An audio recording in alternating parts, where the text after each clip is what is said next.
Good afternoon. I am Carol Yoakum, Regent of the Andrew Jackson Foundation. Welcome to the 120th Annual Spring Outing. While this is the 120th Spring Outing, it is our first virtual event. This is a Nashville tradition that began in the early days of the Ladies Hermitage Association as a picnic on the mansion's lawn. Spring Outing has evolved into one of the major events held at the Hermitage. Virtual or in person, a great deal of time and effort goes into hosting the event every year. I want to thank Mary Lee Bryant and Amy Colton, this year's chairs, for braving the unknown of a virtual format and leading us to a successful fundraiser that benefits the many projects and programs of the Andrew Jackson Foundation. Thank you both. In addition to our chairs, this day would not be possible without our sponsors. Allow me to take this opportunity to recognize our generous supporters. They are also listed in your program found in your favor bag. Cedar Stone Bank, Susan and Bob McDonald, Core Civic Foundation, Debt Distributing Company, Fred Detweiler, First Horizon Bank, Janney King, Lion Family Foundation, and Pinnacle Financial Partners. I encourage you to thank and frequent these sponsors. This event would not be possible without them. At this time, we want to share a special message with you from one of our longtime spring outing sponsors, Core Civic. Hey, Damon Heiniger, President and CEO of Core Civic. We're so grateful for the Hermitage, such a wonderful treasure here, both locally and nationally. Grateful for the entire team over there doing really important work on preserving this treasure, and we're really honored to be a supporter of the spring outing this spring. Many thanks to Core Civic. Thank you again to all for participating and helping preserve this historic Nashville treasure and the important work of President Andrew Jackson. Joining us on this virtual event today are several of our trustees: past Regent Bob McDonald, Vice Regent John Now, Secretary of State Trey Hargett, Kathleen Estes, Erwin Fisher, Rod Heller, and Senator Bo Watson. Thank you for your service. And now, past Regent, the Honorable George C. Payne II, will give our invocation. Before our prayer, let us pause for a moment of silence for those members of the Ladies Hermitage Association, now known as the Andrew Jackson Foundation, who have passed away since we last met, and all those who have experienced loss or pain from the pandemic of the past year.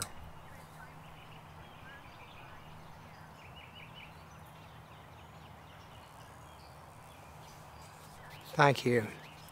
Lord, we thank you for this day and for the opportunity to gather with old friends and new, if only from video, from this beautiful and historic place. We thank you especially for the opportunity to celebrate the life and legacy of our 7th president, a man of faith and courage who secured America's independence and shaped the development of our country in innumerable ways, and for his wife Rachel and the enslaved community whose support made his efforts possible. We ask your protection for the men and women of our armed forces who, like General Jackson, repeatedly put themselves in harm's way to protect this country and does. And lastly, we thank you for the heroic and far-sighted women who, even before they had the right to vote, recognized the importance of protecting and preserving the Hermitage and the lessons and stories for generations to come. For all this and more, we give thanks, and let us say together, Amen. Please enjoy your lunch while we enjoy the music of Zach and Maggie.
Good afternoon, friends, and welcome to the 120th Spring Outing. I'm Howard Cattell, President and CEO of the Andrew Jackson Foundation.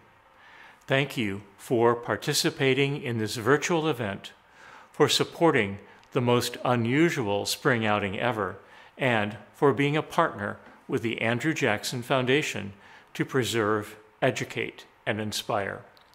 As Carol Yoakum said, Spring Outing was conceived of by the founders of the Ladies Hermitage Association, most of whom are shown in the circa 1902 photograph. The association, chartered in 1889, rescued this revered place to honor the memory of Andrew Jackson. These remarkable women were visionary, committed, and relentless leaders. They would not take no for an answer. The result of their determination is all around us today, with this beautifully restored and furnished house, landscape, and farm. I'm standing in Jackson's library in the Hermitage Mansion amid so many things that had meaning to him: his books and documents, his custom-made desk, his red reclining chair, his pipes, and his traveling spirits chest. It is in this room where I feel the most strongly the presence of the General. These collection objects are here thanks to those intrepid ladies and their relentless pursuit of the objects that had meaning to Andrew Jackson and his family. In referring to the ladies, I always speak respectfully. I still feel them breathing down my neck, and without them, well, I wouldn't have a job. Spring Outing 2021, however, is arguably the most unique of them all, being virtual. Our format today is something those ladies in the photo could not have even imagined, but this year's event will be every bit as rich and engaging as the preceding 119 outings. Now, it's my honor to introduce the two people who are our featured program today. The first is Emily Reynolds, a former trustee and regent of the Andrew Jackson Foundation, and a trusted advisor. When Emily speaks, I listen. Our other speaker is Clifton Truman Daniel, the oldest grandson of President Harry S. Truman and his wife, Bess. He is the son of author Margaret Truman and former New York Times managing editor E. Clifton Daniel, Jr. Mr. Daniel is honorary chairman of the board of the Truman Library Institute, the nonprofit partner of the Truman Presidential Library and Museum in Independence, Missouri, and board secretary of the Harry S. Truman Scholarship Foundation. He's the author of Growing Up with My Grandfather, Memories of Harry S. Truman, and Dear Harry, Love Bess, Bess Truman's letters to Harry Truman in 1919 to 1943.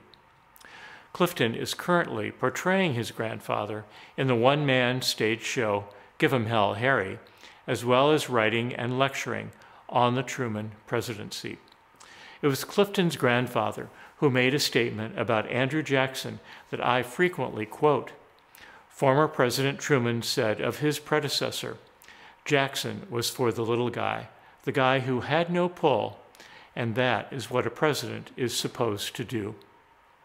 Now, let's sit in on what will be a fascinating conversation between Emily and Clifton.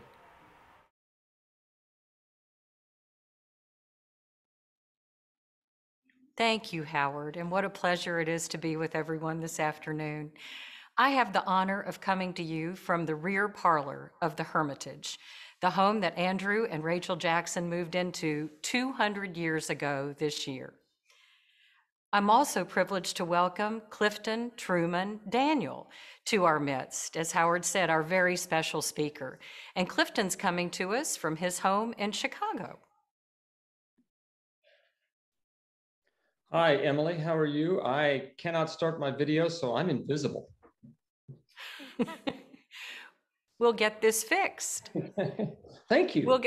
Absolutely, welcome. We wish you were here. Well, so do I. I like my living room, but it's not nearly as nice as the Hermitage. It is not, and especially today. It is a beautiful mid-May Tennessee day, 70-something odd degrees, a little on the cloudy side, which keeps the heat down. So it's very special out here at the farm today. We are very grateful to you for sharing the reminiscences and the glimpses of your grandfather, the 33rd President of the United States, Harry Truman. And if you don't mind, and while we're trying to get your video back up, I'm going to take care of, there you are. Wonderful. How did you do? I'm going to take care of one little bitty piece of housekeeping, if you don't mind, and then we'll get this conversation started. Okay. To our friends and supporters watching, if you have questions of Clifton, can you put them in the chat window? We won't be able to take your questions during our time together today, but Clifton has very graciously offered to receive those questions from us and answer them, and we in turn will distribute them to the group. So by all means, if you have questions, please send them in. So Clifton Truman Daniel, you arrived on this earth to great fanfare. Your birth notice, if you will, was published in the New York Times on the front page. At what point in your life did you recognize or realize that you were the grandson of Harry Truman? And what did that mean to you? Well, it certainly wasn't that day that my birth announcement was on the front page. My parents did not actually tell me that my grandfather had been president of the United States. I found out in school. The family joke being, thank God it was first grade and not fifth or sixth. I went to school that first, I think it was probably the first morning of first grade, and the teacher went around the room and asked everybody to say a little bit about themselves. And all I said was, hi, my name is Clifton Daniel. And she said, wasn't your grandfather president of the United States? And I said, I don't know. I'll go home and ask. And I did. And my mother told this story nearly to the end of her life. I went home that afternoon, I dropped my book bag at the front door, and I marched across the living room to where my mother was sitting reading a book. And I put my hands on my hips and I said, Mom, did you know that Grandpa Truman had been president of the United States? And she closed the book and she looked at me and she said, yes, but just remember something. Any little boy's grandfather can be president. Don't let it go to your head. It didn't. It went right over my head. I was 6 years old. I didn't really understand what it was to be president of the United States for another year. And then it took seeing Lyndon Johnson in his pajamas. It was the morning after Mr. Johnson's inauguration in 1965. My family had attended the inauguration. My grandparents did not. They were 81 and 80 that year, and they declined. They sent my mother as their representative. And she was the hostess at the inaugural ball at the Mayflower Hotel. And we had breakfast with the Johnsons the next morning on our way back to New York. And we were all dressed to the nines and all put together. And we sat in the West Sitting Hall and had breakfast with President and Mrs. Johnson. And at one point, my father looked at his watch and said, Mr. President, we have to get going. We have a train to catch.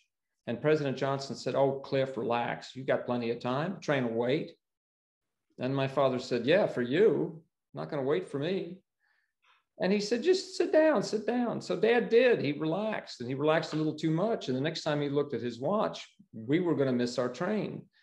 We went running out of the White House, dove into the car they had waiting for us, got to Union Station, and the driver did an odd thing. He didn't pull in front of the station like all the other drivers. He went around back and pulled in onto a train platform.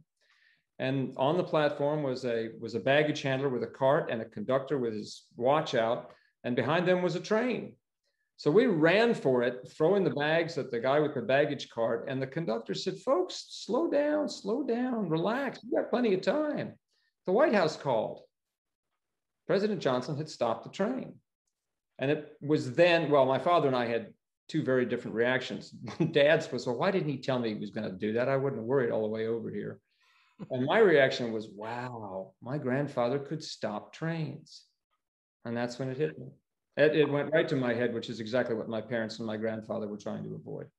How did you behave differently going forward? Oh, I was probably insufferable for a couple of weeks. I'm sure all the other little kids at school, what does your grandfather do? Banker? Ah. So I love it. I love it. We saw those great pictures at the beginning of you with your family in various settings.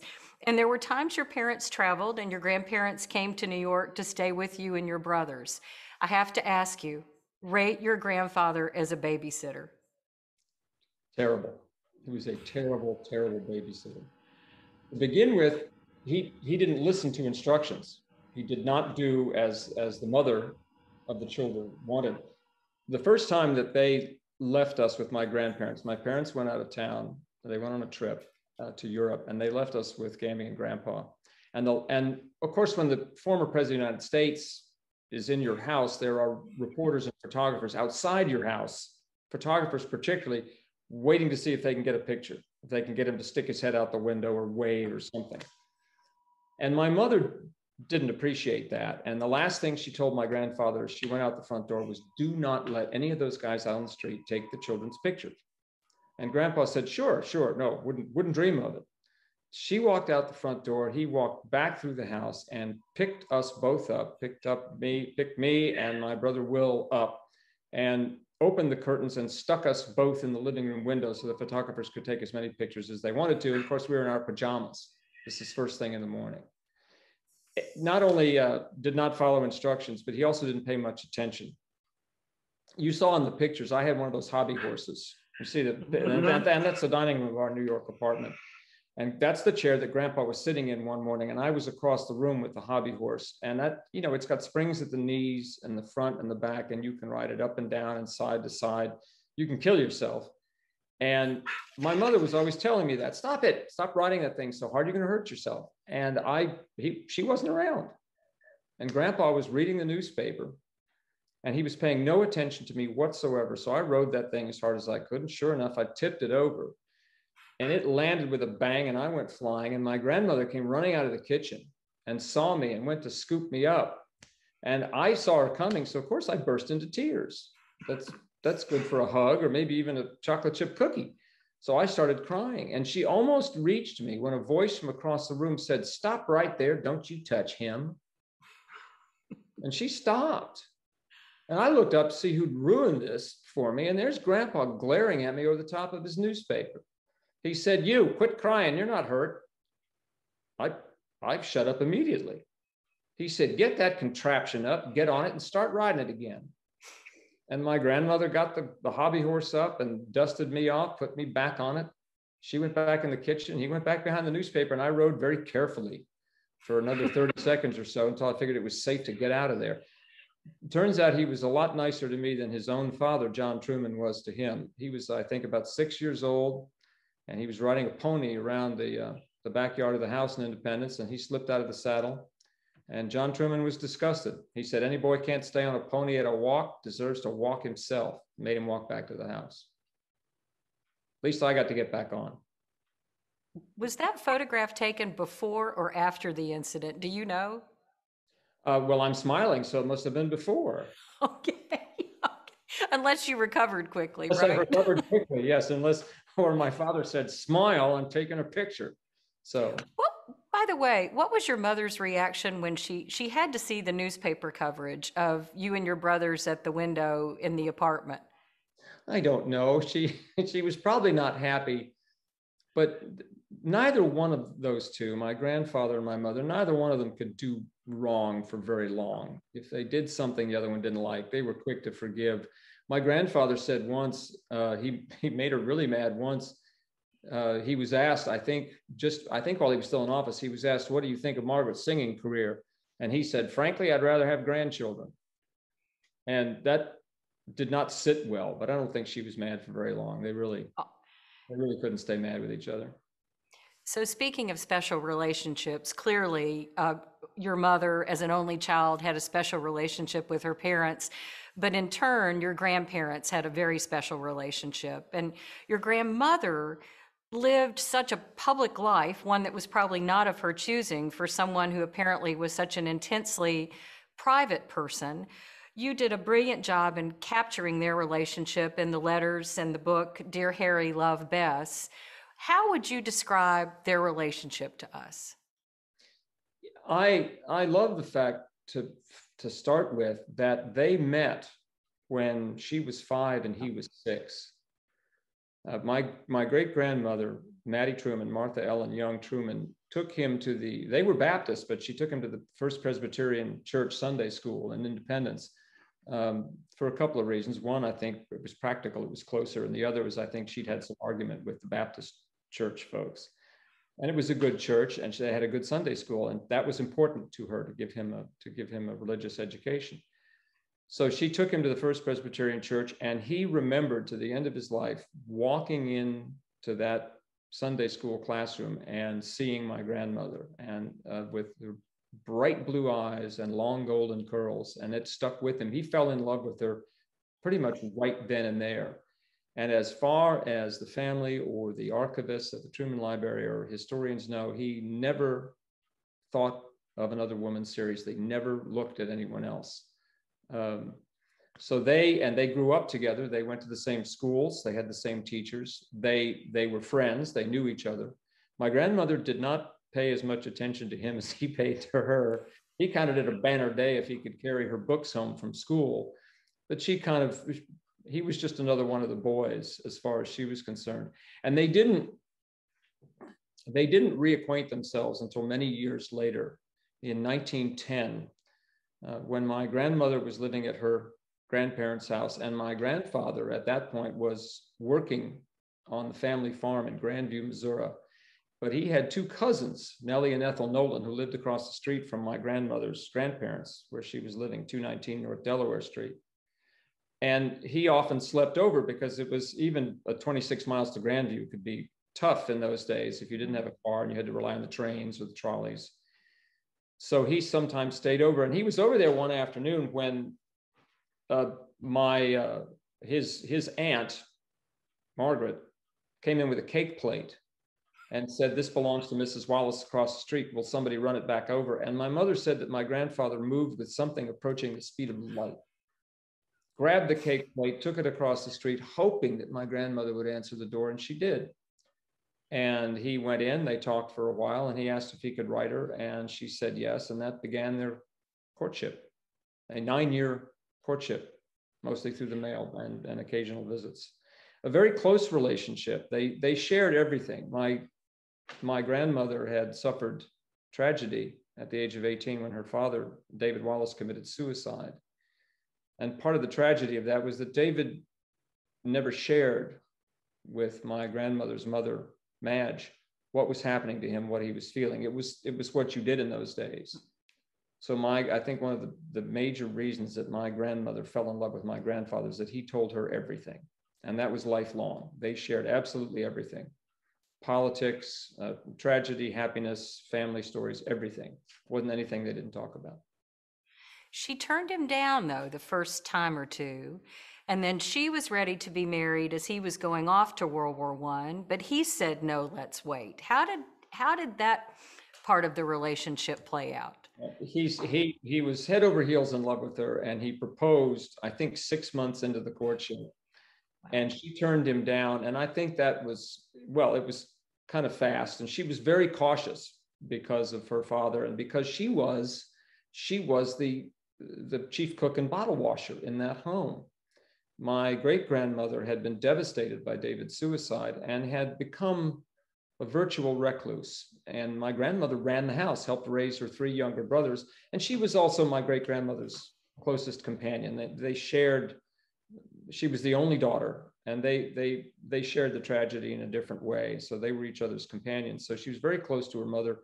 And her mother was probably not thrilled that Harry Truman was coming around. She liked him and he was nice enough, but he was not a banker or a lawyer or a doctor. He was a farmer. And Madge had grown up in the lap of luxury, and that's kind of what she was used to. And that it bothered her that Grandpa didn't have any of that. So she turned him down the first time, I think just because it was too soon. But he kept at it. She did not discourage him completely, and he kept writing letters and kept going over there when he could. And finally, even before World War I, she told him that, if she married anybody, it was going to be him. And this man, who you never was at a loss for words, couldn't speak. He just sat there open-mouthed staring at her. She actually wrote him afterwards saying, I was absolutely, she said, Harry Truman, you're an enigma. He just gawped at her. And then during the, at the outset of World War I, she said, you know, before you go, let's get married. And he said no, because if something happens, and his words were, I'm not going to have you tied to a cripple or a sentiment. I'm not going to have you married to, if I don't make it or if I'm badly wounded, I don't want you tied to that. So we'll wait until I get back. Persistence pays on both parties' parts. So it's a sweet story. She outlived your grandfather by 10 years or so, if I remember correctly. What then are your memories and life lessons from your grandmother in that remaining time you had with her? I don't know why the first thing springs to my mind is she always sent me a $5 bill at Christmas. Oh. So you know, she was not spoiling me. My grandmother both of them were very loyal friends. They had a small circle of, well, I don't know if it was a small circle of friends, but by that time it was, but very loyal friends. She also had a great sense of humor. I used to love to try and make her laugh. You know, I had to be careful not to step over the line with any jokes, but she had a great sense of humor. She was, and when I was younger, she was a perfect grandmother. If my mother said, no, you can't have that, you'll put your eye out with it, my grandmother would wait until she left the room and say, how many do you want? And she'd buy us all these terrible guns, cap guns, things with sharp edges. Perfect grandmother. She always had a tin of fudge brownies waiting for us in the pantry when we visited the house. We'd come in from the family came in through the kitchen. So we parked around back, came in through the kitchen. First place I always hit was the pantry to make sure that brownie tin was in there. And sure enough, every time we visited. So she was great. But I think what I rediscovered my grandparents when I was well into my 30s. When you grow up with a president in the family, you get a lot of history, you get a lot of dates and places and events, and that can overshadow the people who they were. But I rediscovered by reading David McCullough's book and my mother's books on them and others. I rediscovered them as people, and they were two just very normal, very good human beings. Let's talk about those trips back to independence and the trips to Key West as well, a place your grandfather fell in love with. I know you and your three other brothers were little angels every step of the way. But for New York City kids, you mentioned the pantry and finding the brownies every time. What kind of mischief did you guys find to get into in Independence or Key West, and especially when you're with a former president being protected by the Secret Service? Well, Key West, you couldn't get into much mischief because there were Secret Service agents watching you. Although the Secret Service agents were sometimes part of the problem as far as my mother was concerned. She didn't mind, you know, a lot of energy can be dissipated in Key West by small children by jumping in a swimming pool or running around on a bicycle. So that's not a problem. The Secret Service agents played chicken with us in the pool. It was like having a bunch of heavily armed older brothers around you all the time. They also made the mistake of teaching us how to shoot pool, which my mother did not appreciate. She came into the little rec house next to the swimming pool and found them teaching us how to use a cue and what ball to hit first. She wasn't quite thrilled with that. But we could get in much more trouble in Independence. That house it's a beautiful old Victorian, and it has lots of twists and turns and nooks and crannies and rooms you don't expect. And there was always places to play and hide, playing hide and seek throughout the house. And of course, we got ourselves in trouble. I think the worst we ever did was we discovered in the attic, there's a ladder that goes up to a trapdoor on the roof. You just push it open. And the middle part of the roof on that house is flat. So my brother and I, Will and I, got up there one day and got on the flat part of the roof and thought, this is great. We can see the whole town from here. And we looked over the back of the house, and there's my Aunt May coming across from her house, and we yelled to Aunt May and waved to her, and she looked up and she said, oh my goodness, and she waved back and went right in the house and turned us in. And my mother came up the attic stairs and found us coming down the ladder. And she did a very strange thing for my mother. She said, what are you doing? I said, we're up on the roof. I was 12. I said, we're up on the roof. And she looked at the ladder and she said, I haven't been up there since I was your age. And we said, want to go back? And she did. She climbed the ladder and got out on the roof. And Will and I went with her. And now the Secret Service, my grandparents liked their privacy. So the Secret Service watched the house with a couple of cameras on buildings across the street and on other buildings. And so those cameras swiveled right in and zeroed in on all three of us on the roof. And we looked out over the front of the roof across the street where the Secret Service had a small house that they used as a headquarters, where they kept the screens for the cameras, and they could have a room in the back they could rest. And the head of the Secret Service detail, Mr. Burns, came out the front door of that house, walked across the street, marched in the front gate, marched up the walk, and we're waving and yelling at him, and he will not look up. And my mother saw this and went, uh-oh. And we went around to the back of the house. He went in the house, we went around to the back, and Mr. Burns and my grandmother came out the kitchen door. And I could not hear what my grandmother was saying, but she was going. And my mother, we turned around. My mother was already halfway down the trapdoor going, come on, come on, come on, come on, come on. She got in more trouble than we did. My grandmother locked the attic after that and hid the key. And she hid it so well that the Park Service didn't find it for 3 months after she died. And they called my mother in the interim and said, do you know where your mother put the attic key? And my mother said, no, she hid it from me. So we could get in trouble. But otherwise, we were angels, like you said. Roll of the eyes. So that had to be one of the very few times your mother got in trouble. She was such an accomplished person. Oh, I don't know. It Okay. doesn't matter how accomplished you are. You can get in trouble with your parents at any age. That's true. Discovered That's true. that multiple times. So That's true. How did she and your father, as two such successful people, and particularly with your mother having been an only child, 4 sons, that's a lot to manage in New York City. Tell me about what life was like every day. well, first of all, they had help. We had nannies who watched us because my parents were, my dad was at the New York Times in his office every day. He was managing editor from 1963 to 1969. So especially for that big chunk of time when we were all 6, 7, 8, 9, 10 years old. He was off at the office every day, if not traveling. And my mother traveled.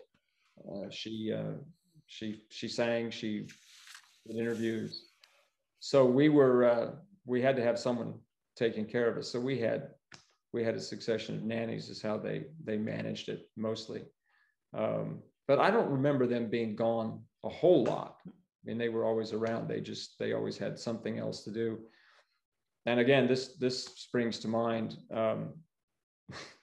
And you have to be careful. When your mother goes off somewhere and invites you, you should go.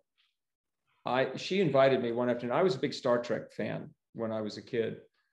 And one Saturday afternoon, or week, I can't remember what vacation or whatnot, she said, I'm going to lunch at Sardi's downtown in New York. Do you want to go? And I said, there was a Star Trek rerun on, I think, or something I wanted to watch. And I said, no. She said, are you sure? I mean, Sardi's. I said, nope. She said, all right. And she left, and she came back about 4 hours later with this grin on her face. And she said, you should have gone to lunch with me. And I said, why? And she said, because while we were finishing up our meal, she was with her agent. She said, one of my other agents' clients stopped by the table, and we sat down and had a drink. Nice young man. And I said, yeah, who was that? And she said, William Shatner. I missed Captain Kirk because I was an idiot. So I never, ever, ever turned down lunch with my mother again, and I never met anybody. Aw. I know. Did you ever meet William Shatner? No, he's still out there. I don't know what I'm going to do about it, but no. It's time to take action. I know. Hopefully he's watching this and he'll call this afternoon. Exactly, no doubt, because everything starts from the Hermitage. So today may be the day. Yeah. This may be the day. It may be the day. Thank you. You mentioned your grandmother's good sense of humor, and we all know that in political life there are lots of stresses, but there's also a lot of humor in political life. How did having a good sense of humor help your grandmother and grandfather through those tougher years of having so much public scrutiny? You said it, the stress of public office. My grandfather even said that if he had not had a sense of humor, he didn't know how he'd have gotten through the job. He's also, every president ages in office, but some of them faster than others. And Grandpa looks remarkably going out like he did going in. He doesn't look like he's aged a whole lot. He was able to shut it off. He was able to compartmentalize. He worked hard. I mean, somebody once asked him what he did to relax, and he said, work. He liked to work. He thrived on it, but he knew when to quit and take it easy. And a sense of humor was an integral part of that. They were both very funny people, and he took the job seriously. He took his responsibility seriously, but he never took himself too seriously. He once described near the end of his presidency, a visit, I think it was to the veterans of foreign wars in Washington, D.C. He wrote in his diary afterwards, he said that my grandmother and my mother, that the president and the first lady and their daughter went over to the VFW. They had a nice dinner. The president made a few inane remarks, and they went back to the White House. So he never took himself too seriously. And my grandmother, neither. She was good with a quick joke. Somebody once asked her, a reporter once asked her if it was true that she poured bourbon down the throat of her Thanksgiving turkey to tenderize it. And she said, no, we pour bourbon down the throats of our guests, and they just think the turkey's tender. And she liked her old fashions, did she not? Yes, she did. The first night in the White House, the first full night in the White House, she asked for an old fashioned, and I think it was Mr. Fields. I think it was Alonzo Fields who made it for her. And she drank it, but she didn't like it exactly. And she sent word to Mr. Fields during the day, the next day, that, try something else. So that evening, Mr. Fields did. He tried a recipe on her, and she took one sip and said, that's still not it. So he took it back to the kitchen and tried another recipe and put it in front of her. And she took a sip and she said, no, that's not. Well, now he's a little frustrated.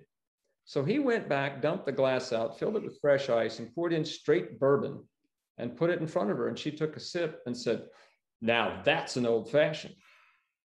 So I love it. Yeah, no messing with sugar or bitters for her. I love it. The flip side of the coin to having a great sense of humor and to not taking oneself too seriously, which is a great life lesson for all of us, is though the fact that presidents do have to make difficult and often very consequential decisions. And clearly one of those faced your grandfather when he chose to drop the atomic bombs on Nagasaki and Hiroshima in August of 1945. He wrote that it was the hardest decision he ever had to make.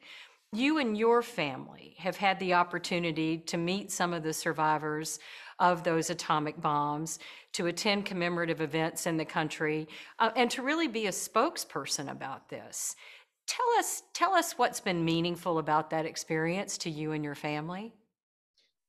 Well, I think the most meaningful thing is that it happened, that survivors of Hiroshima and Nagasaki were open to the idea of my attending the memorial ceremonies. My wife Polly and two of my three sons, Wesley and Gates, we attended both ceremonies, and our host Masahiro Sasaki had arranged for us to sit down with more than 24 survivors during the time that we were there, just so they could tell us their stories. Not one of them came to us in anger or with recrimination. They just wanted us to know what had happened, and each one of them asked us afterwards to please help keep telling those stories so that this doesn't happen again, so that we do not use those weapons again. And I went on after that to work for several years with a nonprofit in New York, an NGO, Hibakusha Stories. Hibakusha is the Japanese word for a survivor of Hiroshima or Nagasaki. It means bomb-affected person or people. And I worked with Hibakusha Stories and survivors for several years. just talking to high school students, telling them how I'd become involved. And one of the founders would talk about the current nuclear arsenal, how many weapons we have, how devastating the destruction that they can cause is. And then we would introduce the survivor to tell his or her personal story. But again, they're remarkable people. Again, and I'm sure that not all of them are. I'm sure that some of them are still to this day very angry by that decision and what happened to them. But most that I know of, again, just want to tell the story and want to make sure that it doesn't happen to anybody else. Remarkable group of people.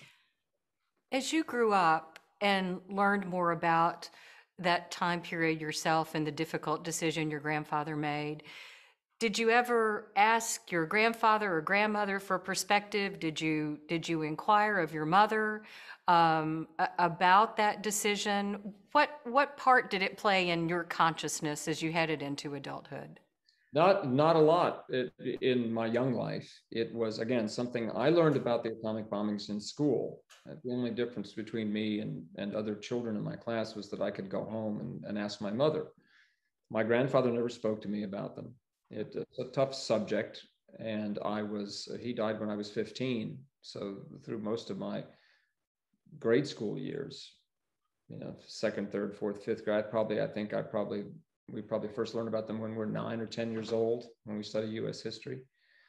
But I learned about it in school like everyone else, and sort of filed it like other children do. It's history to be learned. It's something that you take a test for. You just need to remember it. It's part of your education. It was not any more than that for years and years until my son, Wesley, brought home the book, Sadako and the Thousand Paper Cranes. For those in the audience that don't know that story, Sadako Sasaki was a real little girl. She was 2 years old when the bomb destroyed Hiroshima. She and her family survived fairly unscathed, but she was diagnosed with radiation-induced leukemia 9 years later. And to help her treatment, she followed a Japanese tradition that if you fold 1,000 origami paper cranes, you are granted health, a long life. The crane is a symbol of life and health in Japan. She folded 1,300 cranes, but died of a leukemia in 1955 at the age of 12. There is a monument to Sadako and to all of the children who were killed or wounded or sickened by the bomb in Hiroshima's Peace Memorial Park today. Wesley's teacher, Rosemary Brilla, didn't just give him the book. She took him to a Japanese restaurant. They folded cranes in class. They had a tea ceremony in class. I came home one afternoon and found Wesley in the living room wearing a kimono with green tea and sushi laid out on the coffee table behind him. So he and his teacher brought all of Japan into our lives. And I mentioned that to a Japanese reporter doing a story on the bombings around that same time. And that story was read in Japan. And Masahiro Sasaki, Sadako's older brother, read it. And that was how we met. And at our meeting in 2010 in New York, his son Yuji dropped a tiny paper crane into my hand and told me that it was the last one that Sadako had folded before she died. And it was at that point that they asked me if I'd go to the ceremonies.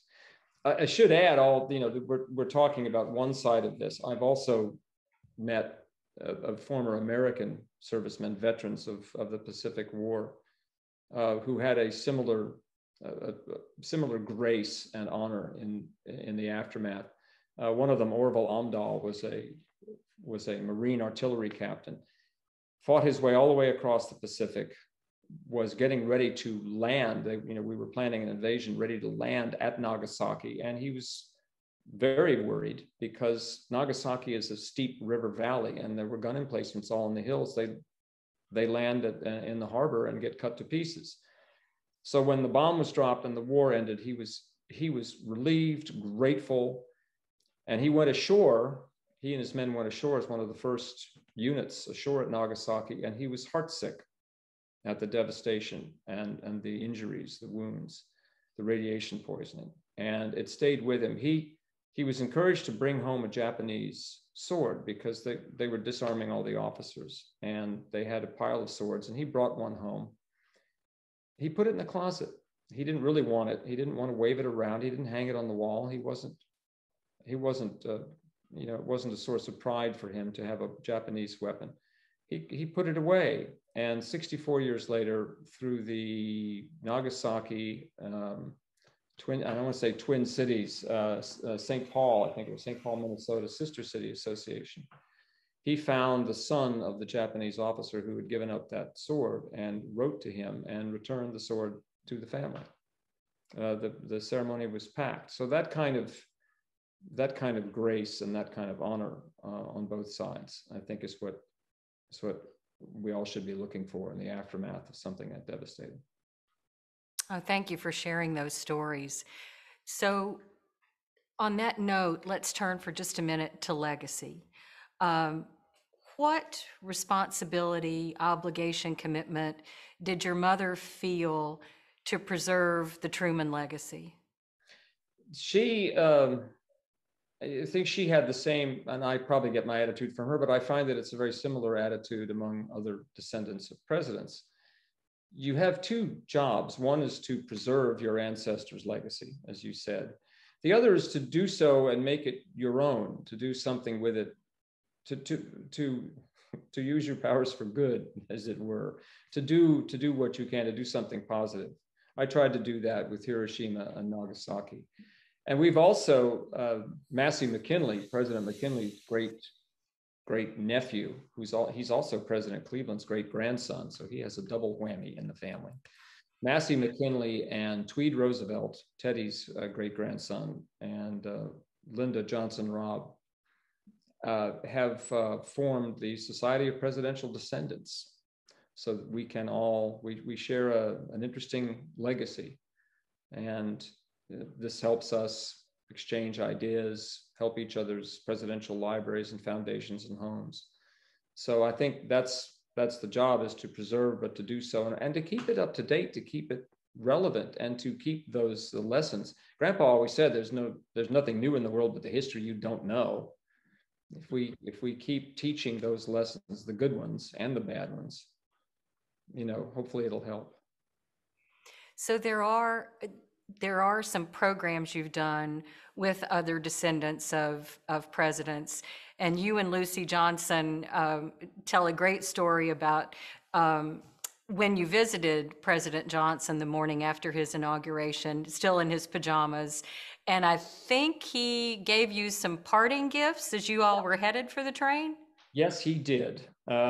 He knew that I had to, if your teacher lets you out of school for a couple of extra days, she makes you write a paper about it. So I had to write a paper about going to Washington. And the president knew that. So he said, you're going to need some proof. And he got up and he left the West Sitting Hall, and he went back to his office, and he came back with everything he could find that had his name on it. Lyndon Johnson, stationery, envelopes, pens, pencils. And he started making souvenir piles. He gave my brother a pile too, although he didn't have to write a paper.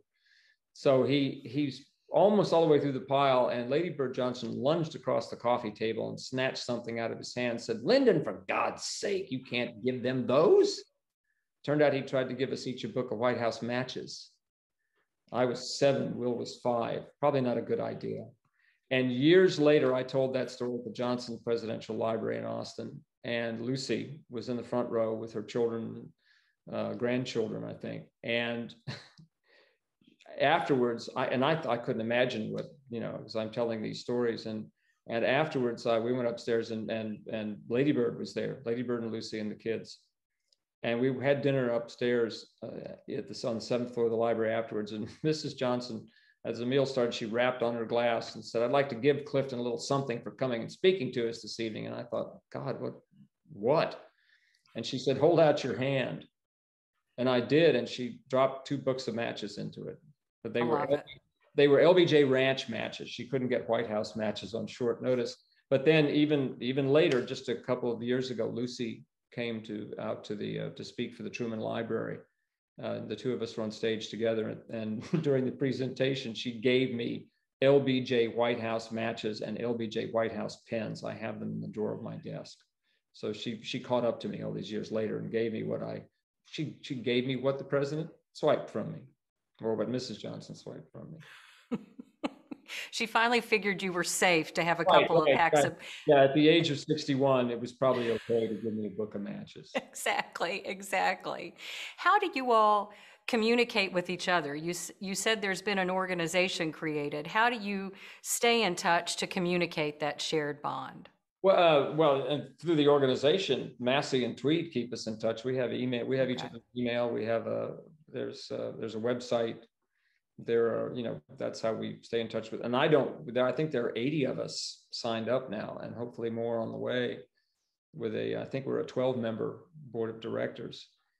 So that's one way. But a lot of them I just have known over the years. Susan Ford Bales, Mary Jean Eisenhower is a close friend. David Roosevelt, Susan Eisenhower, we just bumped into each other in one way or another. And David and Mary Jean and I have talked together about our grandparents' relationship with each other, which wasn't always perfect. In fact, the first time we met, we were talking before going up to bed in the hotel, an event we were together. And I said to David Roosevelt, I said, your grandfather didn't tell my grandfather anything. We all went to bed and came down the next morning, and I saw David and I said, David, how are you? And he said, I'm not going to tell you.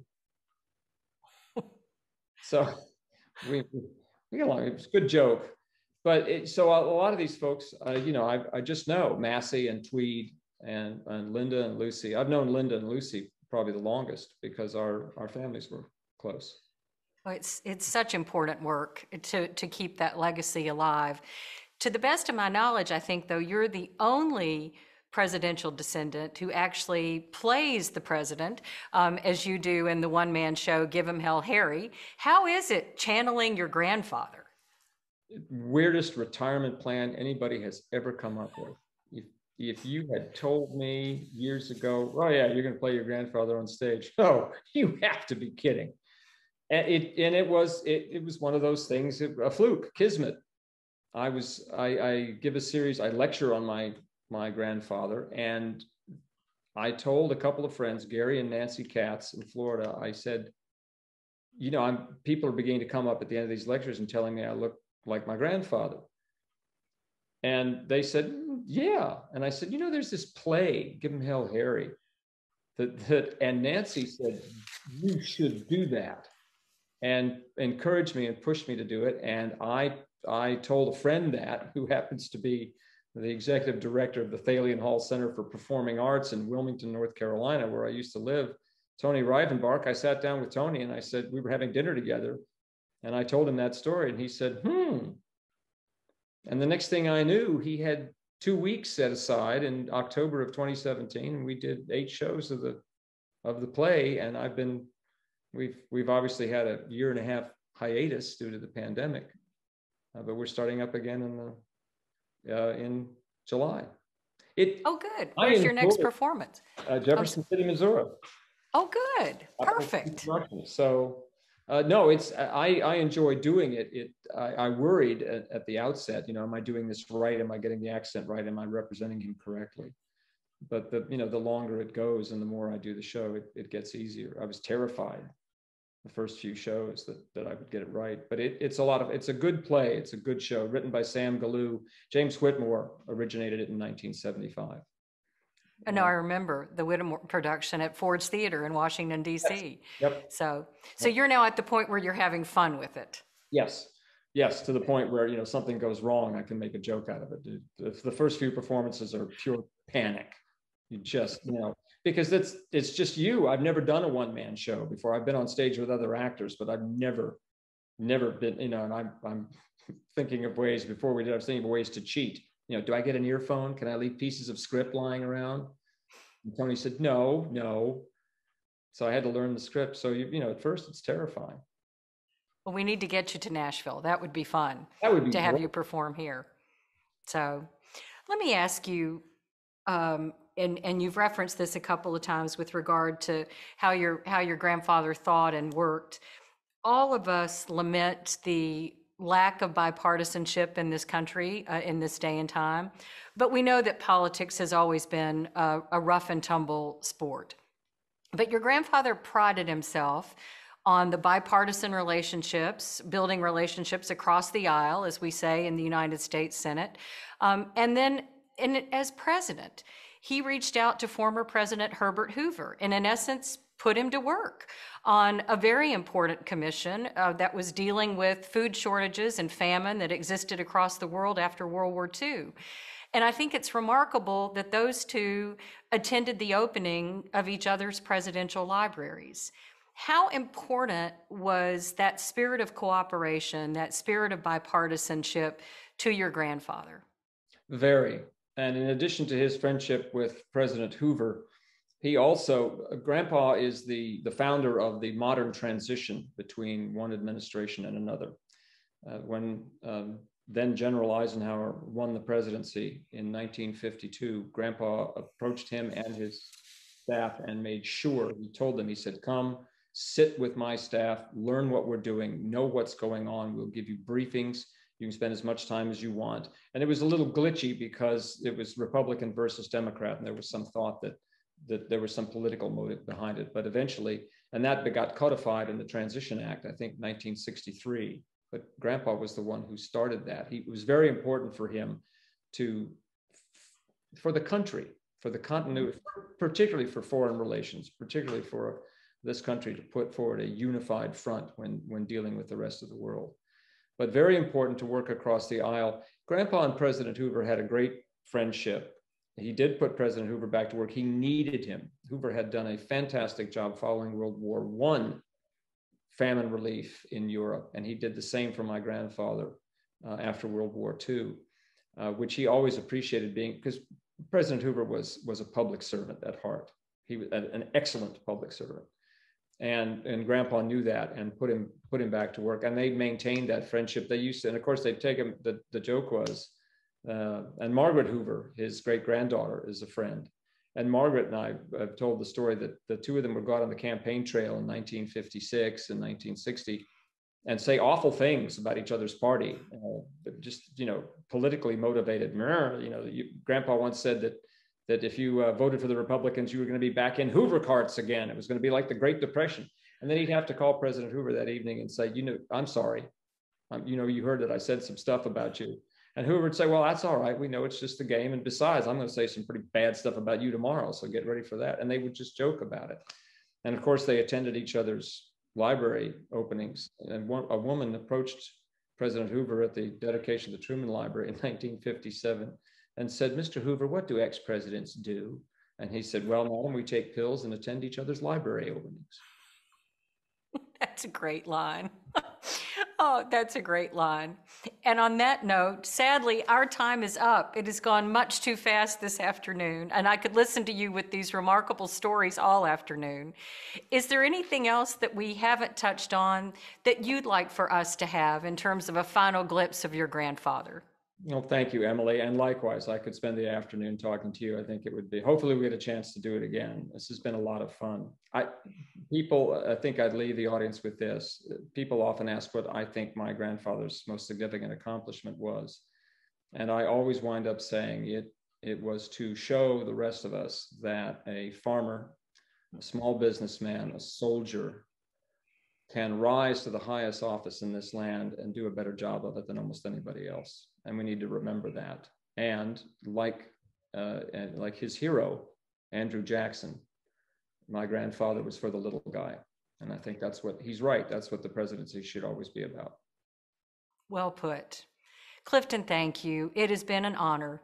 And one of these days we will get you to Nashville for an in-person conversation. But thank you so much for the time you've given us. Thank you, Emily. I appreciate it. Thank you. Well, we have heard now from Clifton Truman Daniel, an author, actor, historian, and a raconteur, no doubt. That concludes our program, but before we say farewell for this unusual and first of a kind and hopefully only one of a kind spring outing, we have some closing comments from Howard Cattell. Thank you all. Thank you, Clifton and Emily. What a thrill it is for us to have eavesdropped on your conversation at this time-honored event. I want to echo all earlier comments regarding our outstanding chairs, sponsors, and dedicated family of supporters and friends. Thank you for all you do on our behalf. It's your commitment and vision that positions the Hermitage among the top presidential homes and museums in the United States and identifies us as a top-ranked source of historic education. Now I'd like to say a couple of words about our current regent, Carol Yoakum. It has been her leadership and determination that has successfully led us through one of the Foundation's most challenging financial times ever due to the COVID-19 pandemic. The staff, trustees, volunteers, and donors will never forget all she has done for the Andrew Jackson Foundation. Carol's term as regent comes to an end June 30th. However, I'm delighted to report that Carol will remain on the board as past regent. It is with the deepest sincerity I say, thank you, Carol. I'm excited to report that the Foundation's next regent will be John L. Now III. A highly successful businessman from Houston, Texas, John's deep interest in history and long record of preserving the places and sites where our nation has been forged makes him an ideal regent. He served as chairman of the National Advisory Council on Historic Preservation, having been appointed to that position by then-President George W. Bush. Today, John is chairman of the Texas Historical Commission. Among his many board positions, John has served on the boards of the American Battlefields Trust, the National Parks Conservation Foundation, and the Board of Visitors of the University of Virginia, from where he earned a degree in history. We are grateful that John has agreed to lead the Andrew Jackson Foundation into an exciting new future. Please mark Wednesday, May 18th, 2022 on your calendars for next year's spring outing. Sarah Ann Izell and Jane Corcoran will co-chair the event when we return to the Hermitage for our luncheon on the grounds. In the interim, we will continue offering year-round programming that has something for everyone. We invite you to visit us often, either in person or virtually. Thank you again for being part of Spring Outing 2021, and have a wonderful afternoon.